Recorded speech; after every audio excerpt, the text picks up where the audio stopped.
Good morning, everyone. Today is Sunday, March 29th, 2020, and I'm about to head off to the airport for work. I'm on reserve from the 29th until the 31st, and I was called for a day trip today. But first, I have to stop for some gas because I am running on E. Oh my gosh, so gas is only $1.49 per gallon, so I'm really curious to see how much it costs to fill up my tank. Wow, only $14.83 to fill up my gas tank. Usually it costs anywhere from like $22 to $25.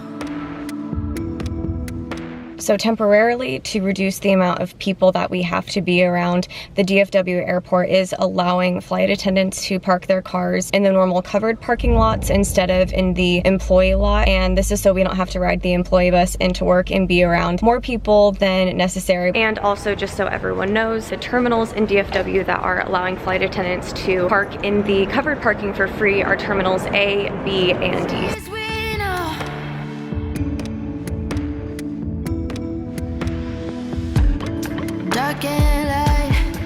I just got into the airport and I totally realized that I forgot to tell you guys where I'm flying to. My first flight of the day is from Dallas to Puerto Vallarta, Mexico. So my flight is out of Terminal C, so I'm heading that way right now, but look at the airport. It is a ghost town. I don't know if I have ever seen it this empty at 8 in the morning. I also really want to pick out a new book today, and I think this one looks really good. It's about a couple that to keep their marriage alive, they commit murder, which I just think is really interesting. And I'm not giving away any spoilers. It literally says that on the back of the book. No one knows what the future will bring. So the gray is open seats, and we only have right now 3 passengers booked on this entire flight from Dallas to Puerto Vallarta. This airplane is so clean. It has like that new car smell to it. Like the floors look so clean, each seat looks so clean. I don't know if I've ever seen an airplane this clean actually. Just boarded the plane here in Dallas, so as I mentioned earlier, we only have a total of 3 passengers on this flight, and that's if they even show up, so should be a pretty simple flight to work. We also got a message that for all flights under 2,200 miles, which are typically less than 4.5 hours, beverages will be served in main cabin by request only. So we will not be out in the aisles with the carts serving beverages. That is obviously to practice as much social distancing on an airplane that you possibly can. We also will have no alcohol in main cabin or main cabin extra, and there are also no main cabin snacks or food for purchase.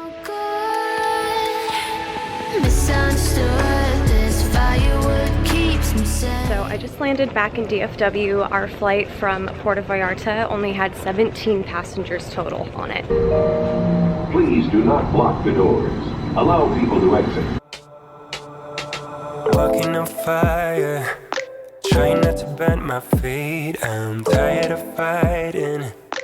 I just got back in my car. The trip was really simple, just a flight to Puerto Vallarta and back to Dallas. I did get my reserve assignment for tomorrow. I am on call from 6 a.m. until 6 p.m. We will see if I end up getting another trip, or maybe today was my last trip that I work until May. I think too there's been a little bit of questioning and speculation just in general about why are flight attendants considered essential personnel in a time like this. And when you think about it, realistically, travel is a huge part of our economy, and it's something that is never going to completely go away. We are there primarily for your safety on a flight. Per the FAA, there needs to be 1 flight attendant for every 50 seats that an aircraft has. It doesn't matter how many passengers are actually on board, and what it really comes down to is that 1 passenger could have a medical emergency that would require the attention of all 4 flight attendants. But with all of that said, I'm ready to get home and hang out with Eric and Luna before I go back on call tomorrow morning at 6 a.m. Hi, Luna. Hi, babe. You miss me at work today? Yeah. Oh, thank you for the kisses.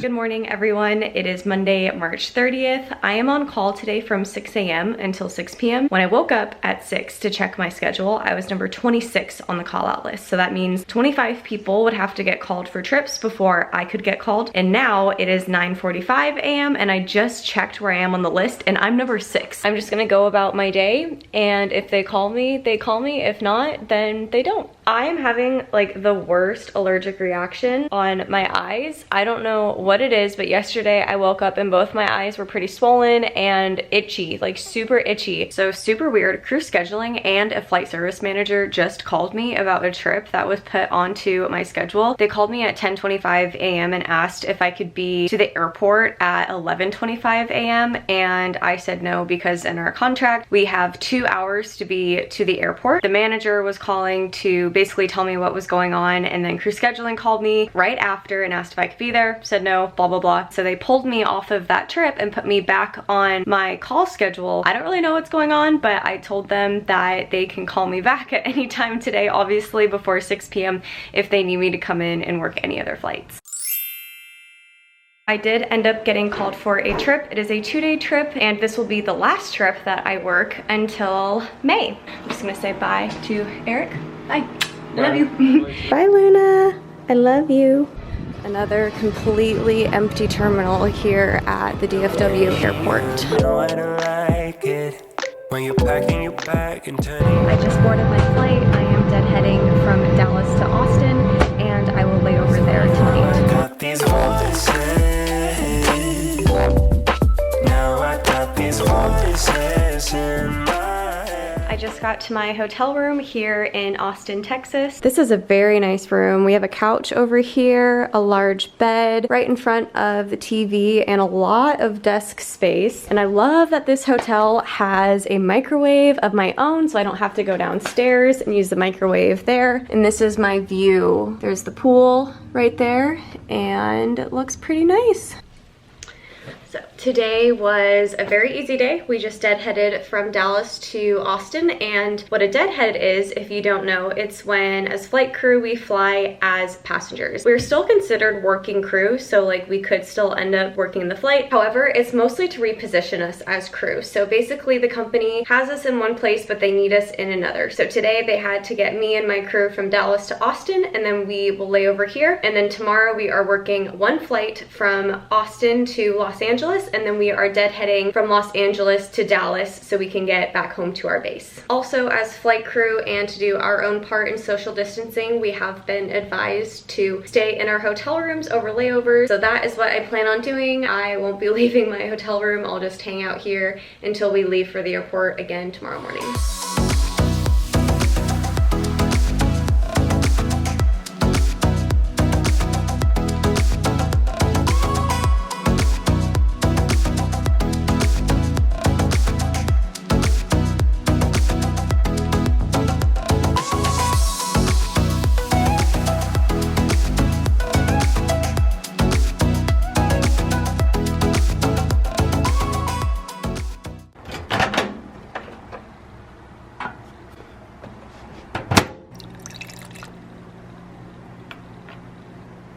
Good morning, everyone. It is 5:54 a.m. so I do need to head downstairs for our pickup, which is at 6 a.m. Today we are flying from Austin to Los Angeles, and then we are deadheading from Los Angeles back to Dallas. And I'm feeling a little bit nostalgic because today is my last day working until May 2nd.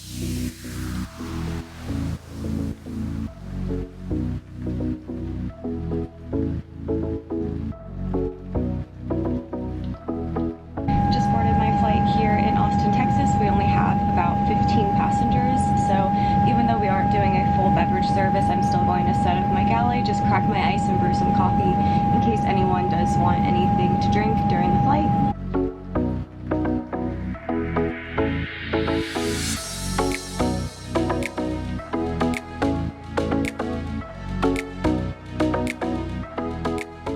Just landed in LA, and I think I'm gonna grab some lunch before we head out on our deadhead back to Dallas.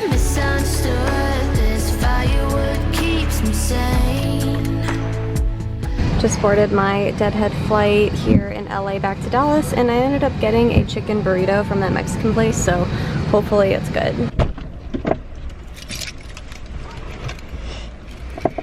Just finished my trip and I'm about to drive home. Was probably one of the weirdest things I've ever seen in my life. When we came up to the gate, state troopers here in Texas were meeting the flight, and anyone who was coming in from California and staying in Texas had to quarantine for either the duration of their stay here in Texas or 2 weeks. And they had to sign some paperwork, hand those over to the state troopers, and then some people were telling me that the state troopers were even escorting people to their houses or where they were staying for the 2 weeks. I haven't been sleeping well lately, and I had to wake up super early this morning, and I feel kind of sad today. It was my last day of work until May 2nd at the earliest. I feel like it would be different if I was taking this leave of absence for, say, like a big vacation or something really fun that was happening, but it's just a really scary time right now. But as always, I am trying to look on the bright side, and I do get a month at home with Eric and Luna, which is really exciting. We've never had that before. So I'm going to conclude this vlog here, but thank you everyone so much for watching. If you like this video,